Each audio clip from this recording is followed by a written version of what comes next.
Hola a todos y bienvenidos una vez más. En el video del día de hoy vamos a estar hablando de las razones financieras o indicadores financieros, que no son otra cosa que una herramienta de análisis financiero que nos permite evaluar en términos relativos cómo sucesos pasados han afectado el presente de una compañía. Sin más, empecemos.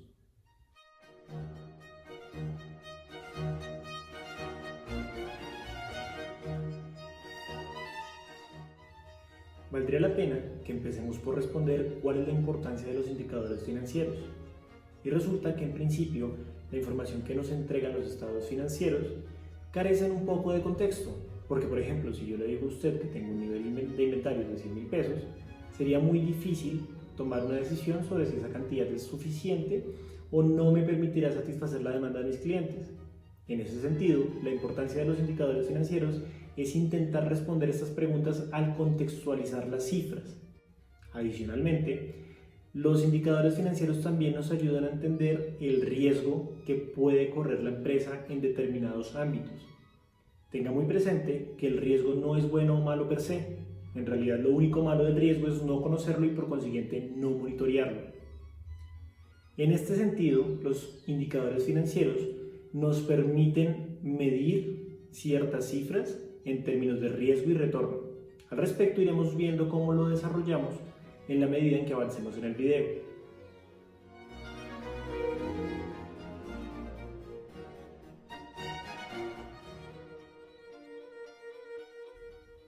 Ahora, es pertinente que revisemos cómo se clasifican los indicadores financieros, pues existen 5 categorías.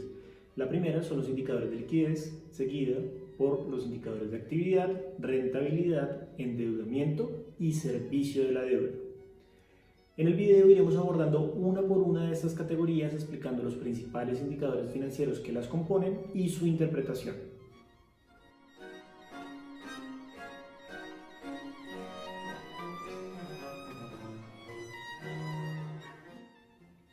En primer lugar, tenemos los indicadores financieros de liquidez, y estos son indicadores de corto plazo, pues toman cuentas del estado de situación financiera, específicamente los activos corrientes y los pasivos corrientes, para determinar si la compañía es capaz de cumplir con sus obligaciones en el corto plazo. De alguna manera, estos indicadores están midiendo el riesgo de no pago de la compañía, y su supuesto fundamental es que los activos corrientes pueden ser vendidos o liquidados, esto es, pueden ser convertidos en efectivo para cumplir con sus obligaciones de corto plazo. Si la compañía es capaz de cubrir con sus activos corrientes esos pasivos corrientes, el nivel de riesgo será bajo. De lo contrario, dependiendo del resultado obtenido en el indicador y su criterio, se determinará el nivel de riesgo de la compañía.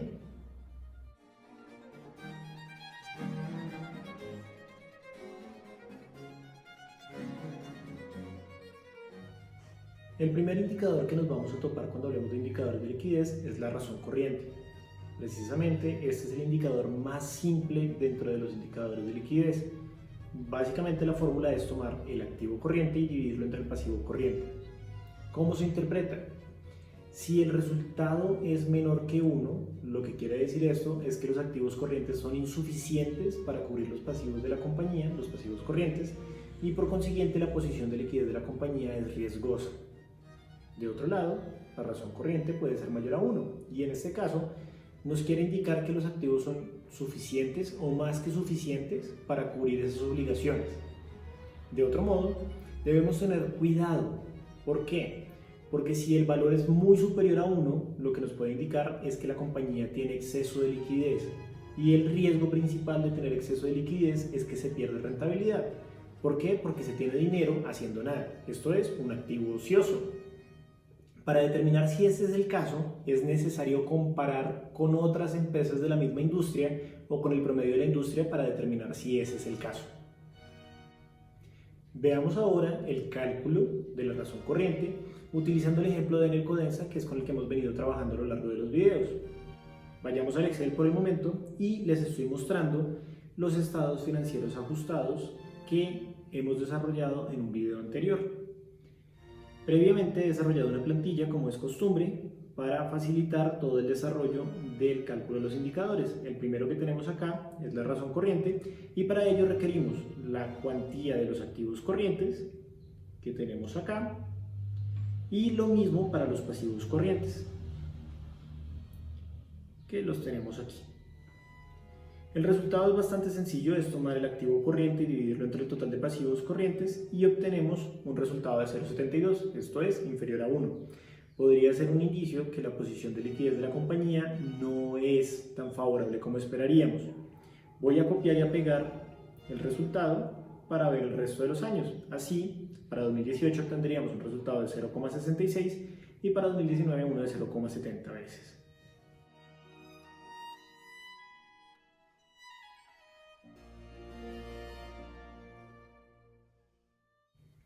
El siguiente indicador que debemos contemplar es el de prueba ácida y básicamente es un ajuste a la razón corriente. ¿Por qué?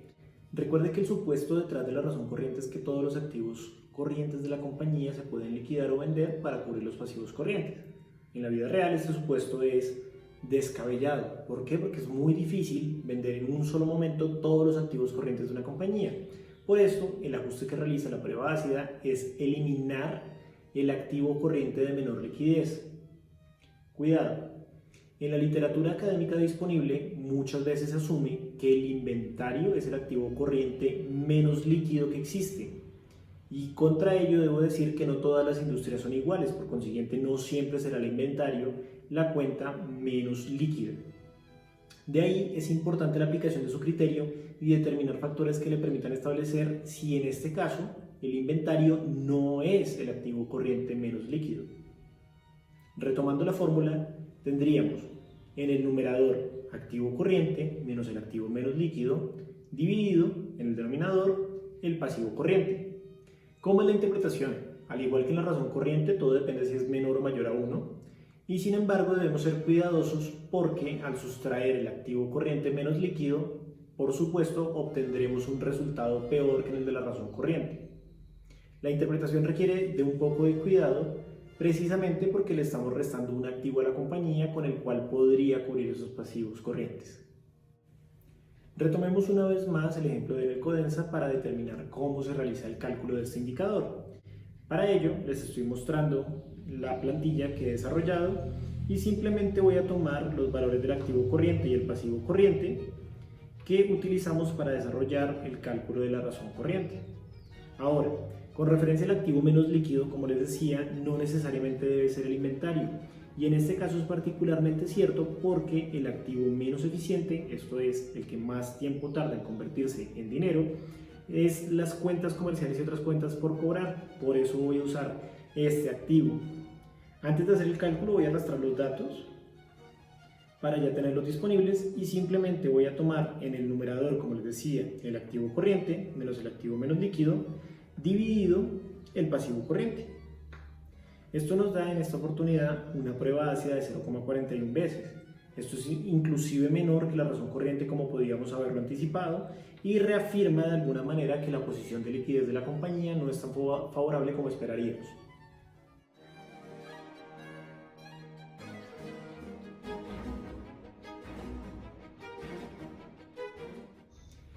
Para terminar con los indicadores de liquidez es necesario ahora que hablemos del capital de trabajo.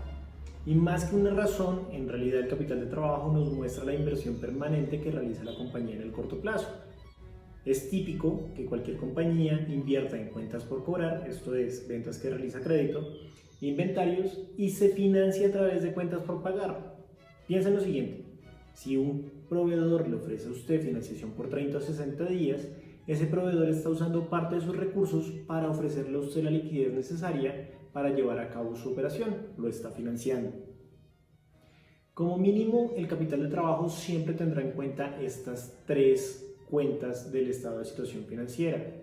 Les repito, tomará las cuentas por cobrar, le sumará los inventarios y restará las cuentas por pagar.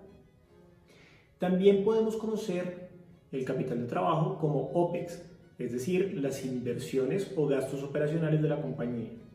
Debo repetir que esto es solamente para el corto plazo y su interpretación no va más allá de determinar cuál es esa inversión permanente que realiza la compañía. Para explicar cómo se realiza el cálculo del capital de trabajo, retomaremos una vez más nuestro Excel. Y aquí solo será necesario traer las cuentas por cobrar, los inventarios y las cuentas por pagar de la parte correspondiente del estado de situación financiera. Recuerden que todos estos activos son de corto plazo, por ello es muy importante identificar los activos corrientes. Me resta traer las cuentas por pagar, que las encontramos en los pasivos corrientes. Aquí están. Y para realizar el cálculo, simplemente tomaré las cuentas por cobrar, que es parte del activo, le sumaré los inventarios y les restaré las cuentas por pagar.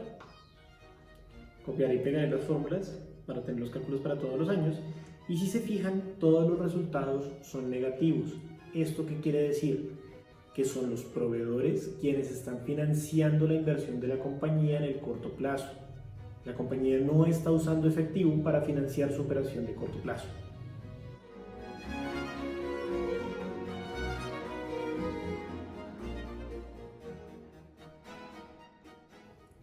El segundo conjunto de indicadores que debemos analizar son los indicadores de eficiencia o actividad. Estos indicadores relacionan el estado de rendimiento financiero y el estado de situación financiera para revisar qué tan rápido las cuentas del estado de situación financiera se convierten en ventas que se registran en el estado de rendimiento financiero. Piensa en lo siguiente: si usted compra inventarios para su compañía y es incapaz de venderlos, estos indicadores nos permitirán ver qué nivel de ineficiencia tiene y cuáles son los riesgos que suponen para la compañía.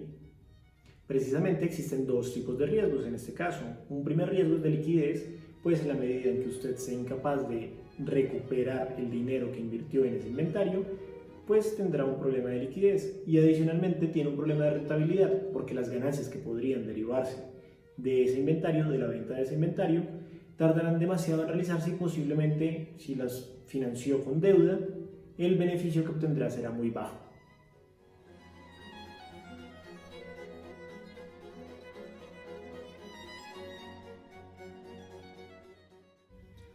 El primer indicador de eficiencia que vamos a analizar es la rotación de cuentas por cobrar. Y a grandes rasgos este indicador lo que hace es medir la eficiencia con la que recuperamos las ventas que se realizaron a crédito. Esto es, recuperar el dinero que se contempla en las cuentas por cobrar de manos de nuestros clientes. El cálculo se puede hacer de dos formas. La primera es estableciendo un número de veces y la segunda formulándolo en un número de días. ¿Cómo se realiza la interpretación? La interpretación depende de la unidad de medida en que estemos haciendo el cálculo. Si lo estamos haciendo en veces, queremos que el número obtenido sea el mayor posible. ¿Por qué? Porque significa que en el periodo se recuperó nuestra cartera un gran número de veces. Por el contrario, si el cálculo lo estamos haciendo en número de días, lo que queremos es que ese número de días sea menor, porque significa que ha tomado un menor intervalo de tiempo recuperar el dinero que nos debían nuestros clientes.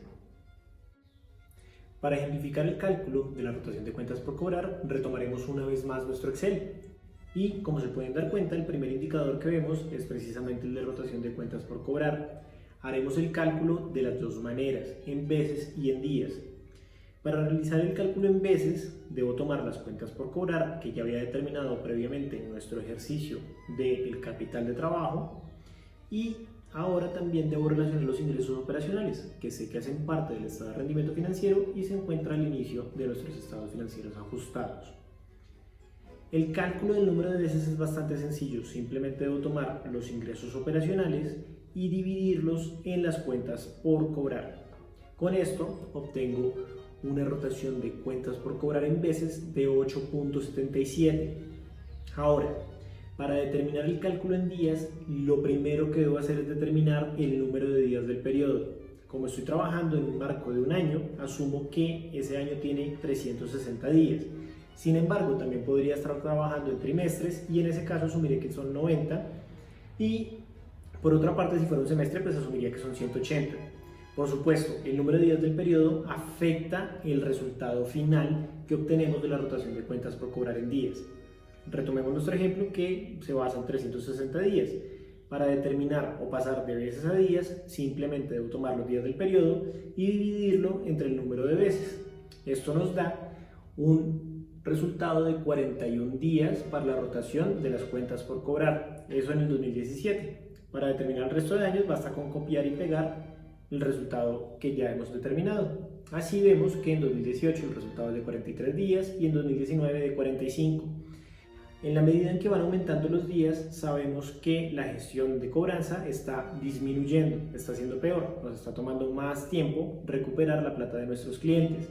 Sin embargo, para realmente poder emitir un juicio sobre si es bueno o malo, es necesario o muy importante contrastar esta información con la industria o con sus competidores.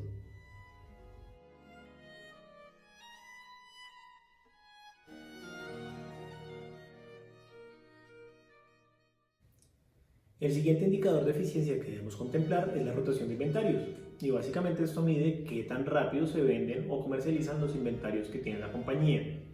Recuerde, cuando un inventario se vende, contablemente se convierte en costo de ventas. Por eso, la fórmula implica comparar el costo de ventas y el valor del inventario. Al igual que en la rotación de cuentas por cobrar, el cálculo se puede hacer en días o en veces y la interpretación es la misma. Lo deseable es que si es en veces, el número de veces sea el mayor posible, y si es en días, el número de días sea el menor posible. ¿Esto por qué? Porque queremos recuperar la inversión que se realizó en inventarios en el menor tiempo posible. Para ejemplificar el cálculo de la rotación de inventarios, retomemos una vez más nuestro Excel.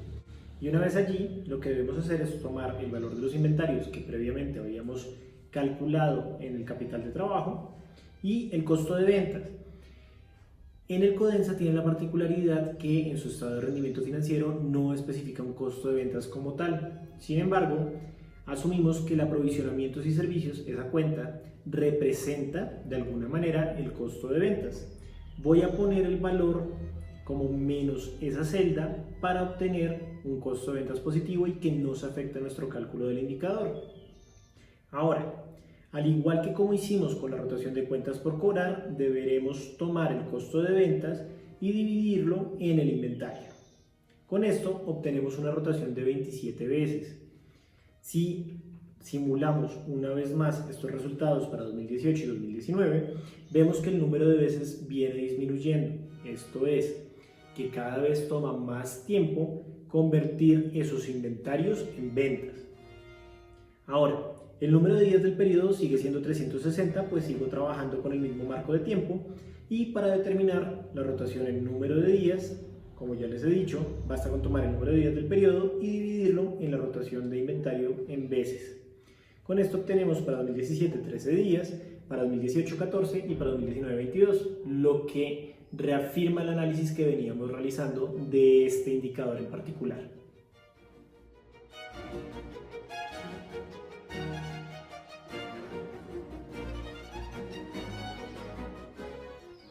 Ya hemos analizado la rotación de cuentas por cobrar y de inventarios. Ahora sigue en el corto plazo la rotación de cuentas por pagar. Esta rotación mide qué tan rápido le estamos pagando a nuestros proveedores, y a diferencia de la rotación de inventarios y de cuentas por cobrar, queremos que sea lo más lento posible. En otras palabras, nuestra inversión queremos recuperarla lo más pronto posible, y esto lo medimos en la rotación de inventarios y de cuentas por cobrar, y la financiación pagarlo lo más lento posible, devolver la plata que nos prestaron tan lento como sea posible, y esto se mide en la rotación de cuentas por pagar. Por consiguiente, el cálculo, que se puede hacer también número de veces y número de días, cambiará la forma en que lo interpretamos. ¿En qué sentido? En que querremos que el número de veces sea el menor posible, esto es, que en el periodo le paguemos a nuestros proveedores la menor cantidad de veces posible, o el número de días que sea la mayor posible. ¿Por qué? Porque eso significa que entre pago y pago han pasado más días. Para ejemplificar el cálculo de la rotación de cuentas por pagar, vayamos una vez más a nuestro Excel. Y una vez acá, fíjense en que los datos que necesitamos para realizar el cálculo son las cuentas por pagar y el costo de ventas. En realidad, lo más acertado sería utilizar las compras en lugar del costo de ventas, pero para simplificar el video he decidido utilizar el costo de ventas. El costo de ventas ya lo habíamos encontrado al hacer nuestro cálculo de la rotación de inventarios, y las cuentas por pagar lo utilizamos en el momento en que estábamos realizando el cálculo del capital de trabajo.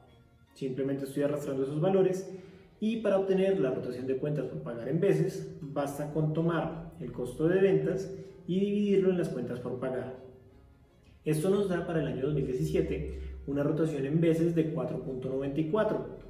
Para obtener el resto de resultados simplemente voy a copiar y pegar la fórmula, y vemos cómo entre 2017, 2018 y 2019 varía la cifra. Para determinar ahora el cálculo en días, tomamos una base de 360, dado que trabajamos en un periodo de un año, y dividimos el número de días del periodo entre la rotación de cuentas por pagar en veces. Obtenemos así los siguientes valores: 73 para 2017, para 2018 72 y para 2019 79. De alguna forma estamos evidenciando cómo cada vez se toma más tiempo en el Codensa en cancelar sus obligaciones con sus proveedores, lo cual es deseable. Es más, fíjense en que es en lo que se toma más tiempo si se compara con la rotación de cuentas por cobrar, que se hace en promedio en 43 días, y la rotación de inventarios, que se hace en promedio en unos 15 días. Es por esto que tiene mucho sentido lo que evidenciamos en el capital de trabajo, donde teníamos un capital de trabajo negativo. Hoy en el Codensa está tomando la financiación de sus proveedores por mucho más tiempo que el que le toma cobrar sus cuentas por cobrar o vender sus inventarios.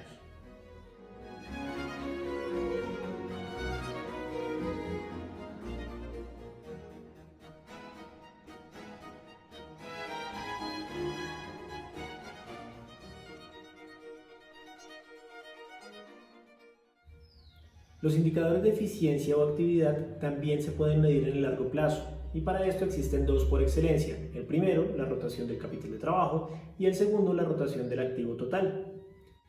En ambos casos, el marco de referencia serán las ventas, y lo que se busca explicar es qué tan rápido se puede convertir esa inversión de la compañía que se contempla en esos activos en ventas. La interpretación, al igual que en la rotación de cuentas por cobrar y de inventarios, es la misma. Si es el número de veces que queremos reflejar que sea lo más rápido posible, y si es el número de días que el periodo contemplado en esos días sea el menor posible. Así se recuperará la inversión que realizó la compañía en el menor tiempo, asegurando su liquidez y rentabilidad. Para ejemplificar el cálculo de la rotación de capital de trabajo y del activo total, volvamos una vez más a nuestro Excel, no sin antes tener muy presente que son indicadores de eficiencia de largo plazo. El dato del capital de trabajo ya lo conocíamos, pues lo habíamos calculado al realizar los indicadores de liquidez, y los ingresos operacionales los habíamos utilizado para realizar la rotación de cuentas por cobrar. Simplemente estoy tomando estos datos y los voy a arrastrar para tener cómo realizar el cálculo para cada año. El cálculo simplemente requiere que tomemos los ingresos operacionales y los dividamos entre la inversión en capital de trabajo. Por supuesto, y como era de esperarse, obtenemos un resultado negativo en veces, que refleja la financiación que otorgan esos proveedores. Lo mismo va a suceder cuando convirtamos esta cifra en días. Vamos a tener un número de días negativo. Sin embargo, la interpretación detrás de esto requiere de cuidado, porque lo que debemos expresar es que es precisamente el exceso en financiación que están otorgando los proveedores lo que permite obtener una rotación negativa en días. Ahora, revisemos qué pasa con la rotación del activo total. Para ello, debemos traer el total de activo, el valor que está acá, arrastrar la fórmula y una vez más tomar los ingresos operacionales. Hecho esto, procederemos a hacer un cálculo similar al que veníamos haciendo, y es tomar los ingresos operacionales y dividirlo entre el activo total.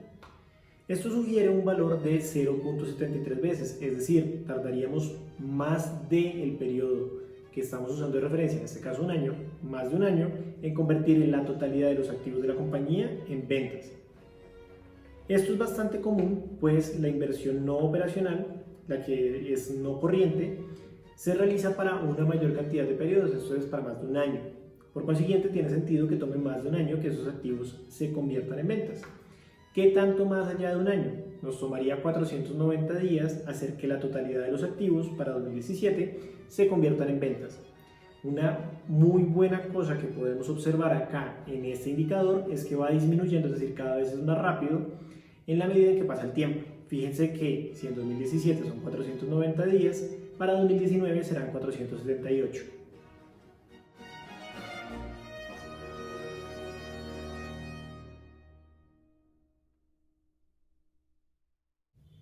El tercer grupo de indicadores que vamos a abordar es el de los indicadores de rentabilidad, y la rentabilidad se puede entender de tres maneras. La primera como márgenes de rentabilidad, la segunda como la rentabilidad de la empresa y la tercera como la rentabilidad del accionista. Los márgenes se basan en el estado de rendimiento financiero para mostrar qué proporción de utilidad están dejando las diferentes operaciones que realiza la compañía.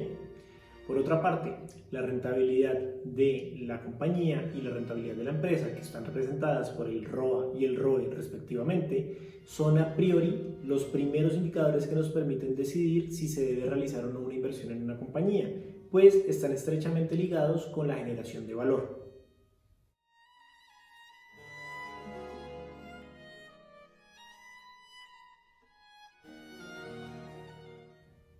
Al entender la rentabilidad como márgenes, el primero que deberíamos analizar es el margen bruto, que mide la rentabilidad de la compañía en los términos más básicos posibles.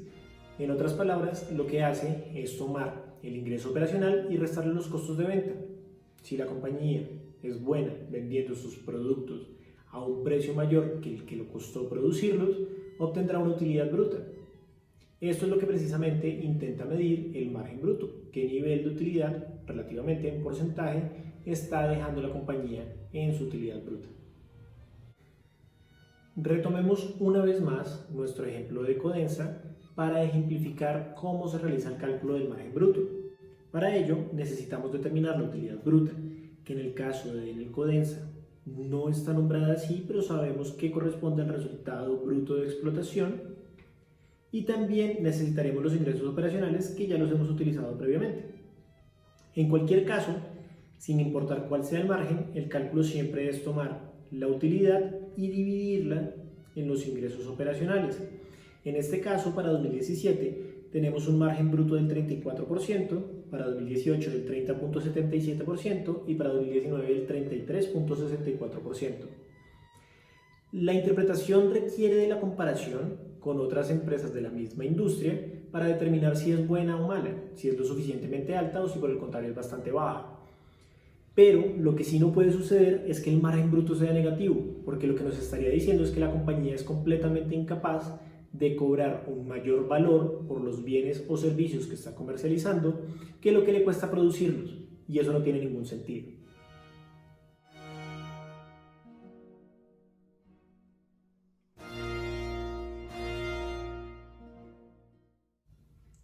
Continuando con los márgenes de rentabilidad, el siguiente que deberíamos analizar es el margen operacional. Y es que, muy similar a lo que hace el margen bruto, el margen operacional intenta determinar qué proporción de la utilidad operacional le queda a la compañía en términos relativos.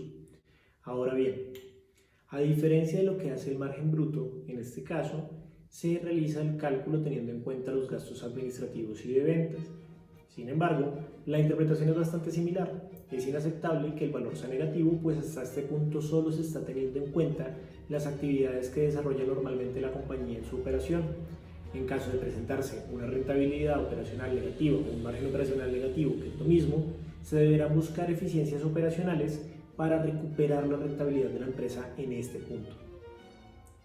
Para ejemplificar cómo se realiza el cálculo del margen operacional, retomaremos una vez más el Excel. Y aquí ya sabemos que necesitamos los ingresos operacionales y solamente los voy a tomar del margen bruto. Ya los habíamos utilizado para ese cálculo. En cuanto a la utilidad operacional, la obtendremos como el resultado de explotación en el caso de Codensa. Recuerden que no usan los términos comunes debido al tipo de actividad que desarrolla la compañía. Una vez más, para determinar el cálculo bastará con tomar la utilidad operacional y dividirla entre los ingresos operacionales. En este caso sabemos que el margen operacional de 2017 es el 27.03% y ha venido disminuyendo con el paso de los años. Es muy importante que cuando realicemos el análisis identifiquemos las razones detrás de esa disminución en el margen operacional de la compañía.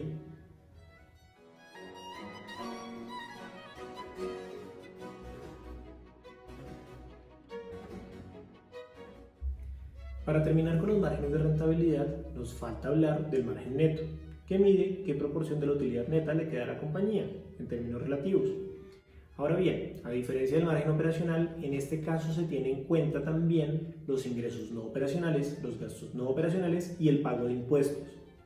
Aquí valdría la pena ser un poco más flexible en la interpretación, pues obtener un margen neto negativo para un periodo determinado puede ser el resultado de un evento que escapa del control de la compañía, como podría ser un ejemplo, el simple hecho que se pierdan inventarios por algún caso fortuito que sucedió. Si esos inventarios no están asegurados, el resultado de la pérdida económicamente se va a ver reflejado como un gasto no operacional. Es por esto que es posible evidenciar casos en los que el margen neto va a ser negativo.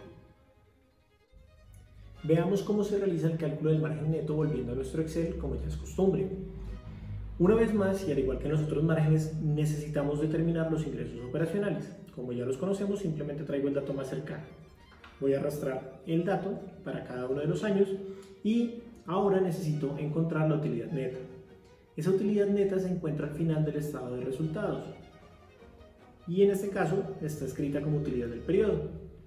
Tomo este resultado, lo llevo a cada uno de los años que le corresponde y para obtener el valor del margen neto simplemente tomo la utilidad neta y la divido entre los ingresos operacionales. Así, para 2017 es posible determinar que la rentabilidad fue del 13.73% en términos netos y en 2018 disminuyó para finalmente terminar en 2019 con un valor del 15.05%. Es importante decir que para determinar si esta rentabilidad es alta o baja, es preciso, al igual que con el resto de indicadores, comparar con una compañía de la misma industria o contra el promedio de la industria de ser posible.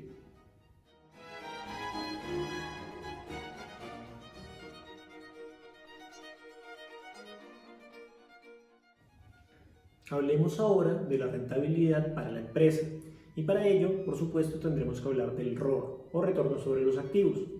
El retorno sobre los activos expresa la rentabilidad que se genera de la inversión contemplada de los activos totales y que fueron financiados a través de diferentes fuentes.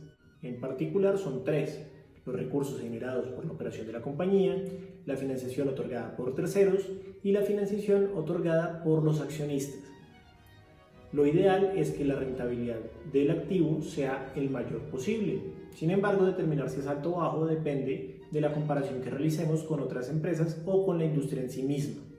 Finalmente, debo decir que la rentabilidad del activo se ve afectada por dos factores.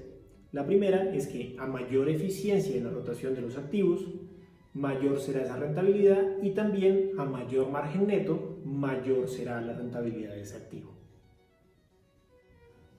Para mostrarles cómo realizar el cálculo del retorno sobre los activos o ROA, vamos a volver a nuestro Excel y aquí necesitamos el dato de utilidad neta que ya conocemos y el de activos totales que también hemos usado previamente al determinar la rotación del activo total. Recuerden que esta cuenta afecta la forma en cómo se desempeña la rotación del activo. ¿Cómo realizo el cálculo? Tomo la utilidad neta y la divido entre los activos totales. Así obtengo que la rentabilidad del activo para 2017 es del 10.08%. Si arrastro la fórmula, sabré que para 2018 es de 8.92% y una vez más en 2019 alcanza un valor más alto del 11.35%. Permítanme ser reiterativo en que determinar si esta rentabilidad es alta o baja depende de la comparación que se realice con otras empresas.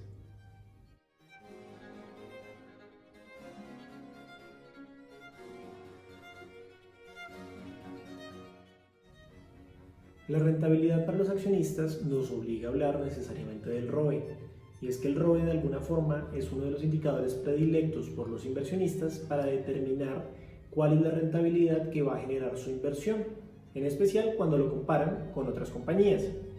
En el caso del ROE, y muy similar a lo que pasa en el ROA, hay dos factores que los impactan en común, que son la rotación del activo total. Entre mayor sea esa eficiencia, mayor será la rentabilidad.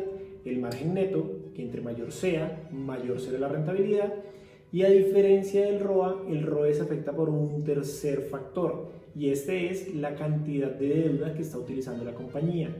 A mayor nivel de deuda, esta deuda actuará como un multiplicador financiero, mejorando el resultado y multiplicando varias veces la rentabilidad. Por supuesto, esto supone que la deuda está siendo utilizada de forma correcta. Por el contrario, si esta deuda ha sido tomada de forma incorrecta, por ejemplo, sabiendo que no se puede pagar, el resultado empeorará significativamente porque el multiplicador actuará en forma negativa. Veamos una vez más nuestro Excel para ejemplificar cómo se realiza el cálculo del ROE.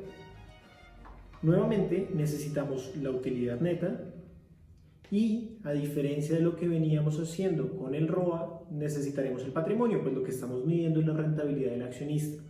Recuerde que lo que recibe el accionista es específicamente lo que está contemplado en el patrimonio, por eso usamos esta cuenta. Voy a arrastrar los valores para cada uno de los años y ahora haré el cálculo. ¿Cómo se determina? Es tomar la utilidad neta y dividirla en el total de patrimonio. En este caso tenemos para 2017 un ROE del 23.54%, para 2018 del 21.99% y para 2019 del 26.18%.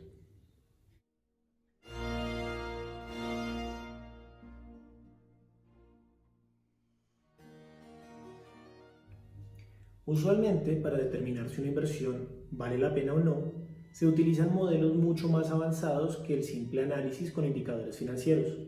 Sin embargo, entre ellos es posible evaluar uno que se llama contribución financiera y que compara el ROE y el ROA. En general, asumimos que una compañía que genera un ROE mayor al ROA va a ser una inversión atractiva. ¿Esto por qué? Porque los accionistas, al tener un mayor riesgo, están recibiendo una rentabilidad mayor que la que recibe la compañía. Recuerden que los accionistas corren un mayor riesgo porque son los últimos en cobrar si es que queda algo de la compañía en el momento en que incurra en una quiebra. Volvamos una vez más a nuestro ejemplo de Codensa para ilustrar cómo se realiza el cálculo de la contribución financiera.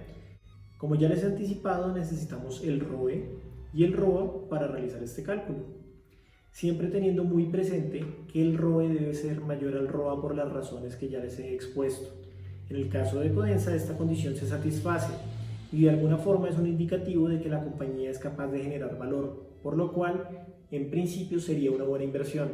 No podemos caer en la trampa de afirmar que es una buena inversión en caso de que el resto de indicadores no respalden lo que está mostrando la contribución financiera. Sin embargo, para un inversionista este es un muy buen indicador para justificar una posibilidad de inversión.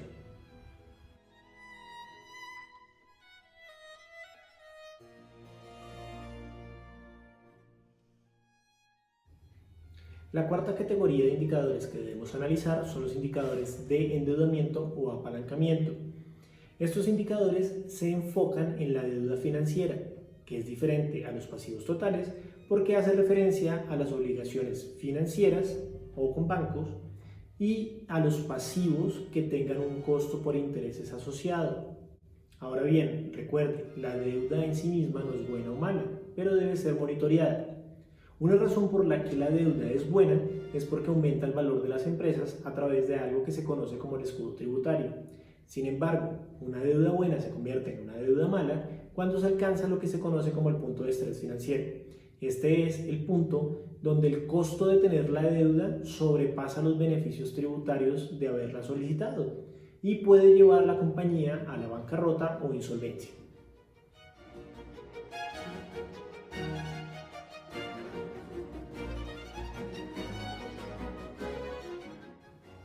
La primera razón que vamos a contemplar es la razón de endeudamiento, y esta básicamente compara la deuda financiera con el activo total en el sentido en que intenta determinar qué proporción de los activos totales han sido financiados con deuda financiera. Por consiguiente, este es un indicador que mide el nivel de riesgo, pues a mayor cantidad de financiación utilizando deuda financiera, mayor será el riesgo para la compañía. En el cálculo nos vamos a dar cuenta que el valor que puede tomar esta razón financiera va entre 0 y 1, donde 0 básicamente implica la ausencia de financiación con deuda financiera y 1 nos muestra que la totalidad de los activos han sido financiadas con deuda financiera. Este supuesto, en el caso de que sea 1, implica el mayor nivel de riesgo posible. No quiere decir que la compañía se vaya a quebrar automáticamente, pero sí que debe monitorear con mayor cuidado la cantidad de deuda que tiene, pues su apalancamiento es considerable.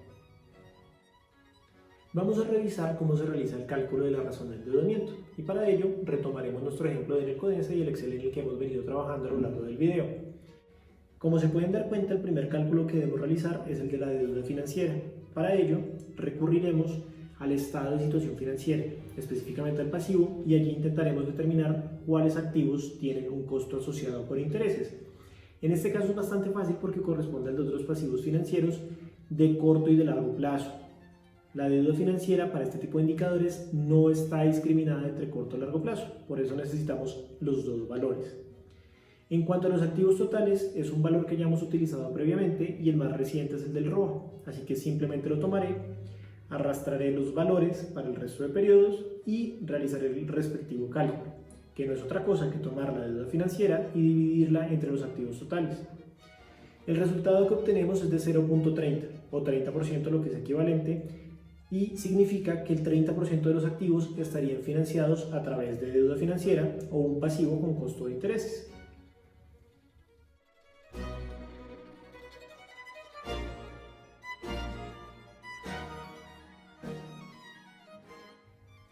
El siguiente indicador a considerar es el de estructura de capital, que es bastante útil porque se utiliza en el cálculo del costo promedio ponderado del capital.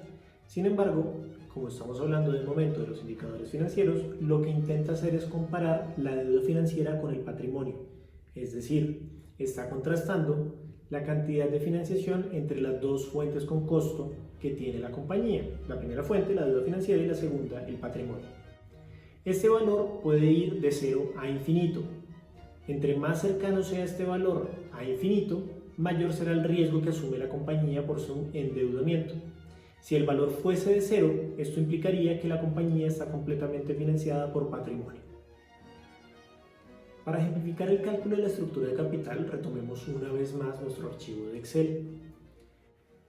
Antes de empezar, vale la pena que les diga que la estructura de capital es ese multiplicador financiero del que les hablé y que afecta positiva o negativamente el cálculo del ROE.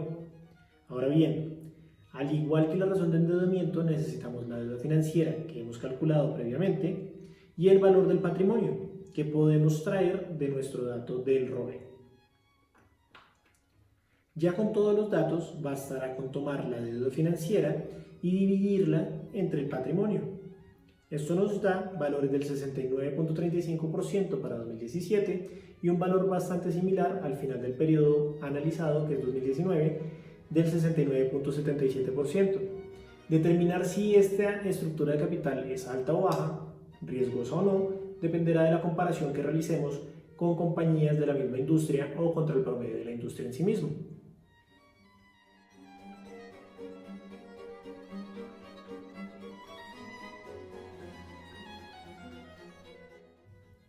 El último indicador que vamos a analizar en esta categoría es el de apalancamiento financiero, que contrasta los activos totales contra el patrimonio. De alguna manera, este puede tomar un valor entre 1 e infinito. 1 básicamente significaría que el total de los activos están siendo financiados por el patrimonio. A medida que este número crezca, estaría mostrándonos que existe una mayor proporción de deuda financiera y por lo tanto un mayor nivel de riesgo. Al igual que con el resto de indicadores que hemos visto, determinar si esto es bueno o malo depende de la comparación que realicemos con otras compañías. Esto también se conoce como comparación cruzada. Volvamos una vez más a nuestro Excel para verificar cómo se realiza este cálculo. En el caso del apalancamiento financiero, y como ya les anticipaba, necesitamos los activos totales que ya conocemos y el patrimonio. La cuenta es bastante sencilla y es simplemente tomar los activos totales, dividirlas en el patrimonio. En este caso obtenemos un apalancamiento financiero de 2.33. Al ser diferente de 1, sabemos que la totalidad de activos no han sido financiados por el patrimonio. Y al comparar este resultado con el que podamos obtener de compañías similares, podremos determinar si este nivel de apalancamiento es demasiado alto o supone un riesgo significativo. Pero esto solo lo podemos concluir al comparar.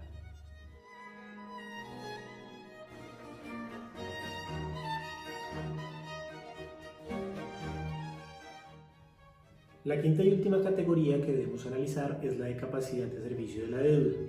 Y básicamente lo que estos indicadores intentan responder es si una compañía está en la capacidad o no de pagar la deuda que contrajo. Recuerden, no existe deuda buena o mala, pero de alguna manera podríamos concluir que una mala deuda es aquella que no se puede pagar. Precisamente, esta es la pregunta que intenta resolver este grupo de indicadores, si se puede o no pagar la deuda.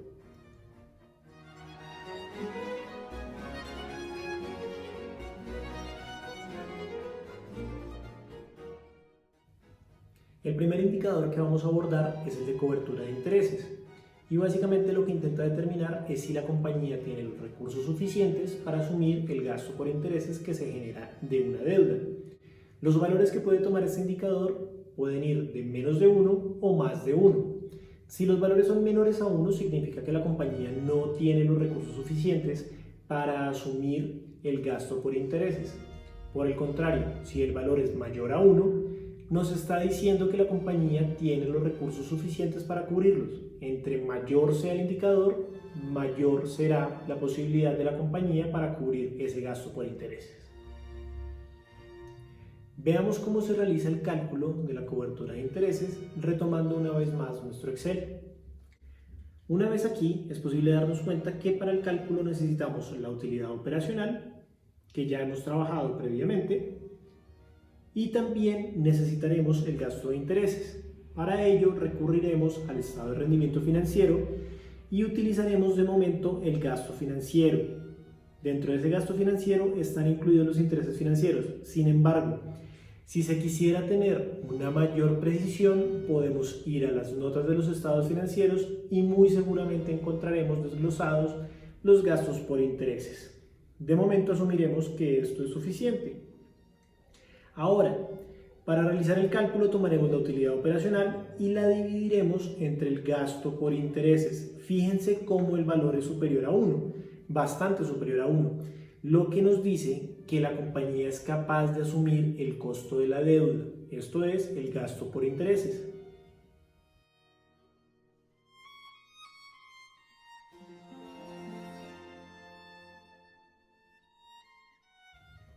El último indicador que vamos a abordar el día de hoy es el de concentración de la deuda, y básicamente lo que intenta responder este indicador es qué proporción de la deuda financiera se encuentra concentrada en el corto plazo. Volvamos una vez más a nuestro Excel para ver cómo se realiza el cálculo de este indicador. Una vez aquí, será necesario determinar y discriminar la deuda financiera entre corto y largo plazo. Para ello, una vez más, recurriremos al pasivo y específicamente a los pasivos corrientes para determinar la deuda de corto plazo. Luego, traeremos de la misma cuenta, pero esta vez de la no corriente, el dato de los pasivos financieros de largo plazo. La suma de estos dos valores nos dará la deuda financiera que ya conocíamos y con base en ella podremos determinar la proporción o la concentración de la deuda en el corto plazo. Tomaré una vez más el valor de deuda de corto plazo para facilitar el cálculo del indicador y dividiré entonces la deuda de corto plazo entre la deuda total. Entre mayor sea la proporción o la concentración de la deuda en el corto plazo, mayor será la exigencia para cubrir o pagar esas obligaciones financieras. Es muy diferente diferir en una tarjeta de crédito toda una cuota a diferirlo a 36. En términos de flujo de caja, es mucho más fácil cubrir esta deuda si se prorroga a más cuotas. De ahí la importancia de este indicador de concentración de la deuda.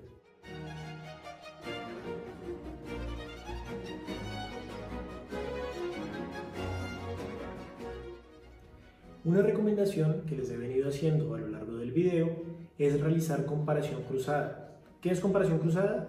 Comparar los resultados que estamos obteniendo en el análisis financiero de nuestra compañía con los resultados de otras empresas dentro de la misma industria o con la industria en sí misma. Hacer esto nos permite afirmar con propiedad si un resultado es bueno o malo al compararlo. Deben tener esto muy presente independientemente del tipo de indicadores que estén evaluando. Si desean aprender más, en la descripción de este video, así como en los anteriores a este, podrán encontrar links con mayor información. De momento, esto es todo. Muchas gracias por acompañarme. Nos vemos en una próxima ocasión.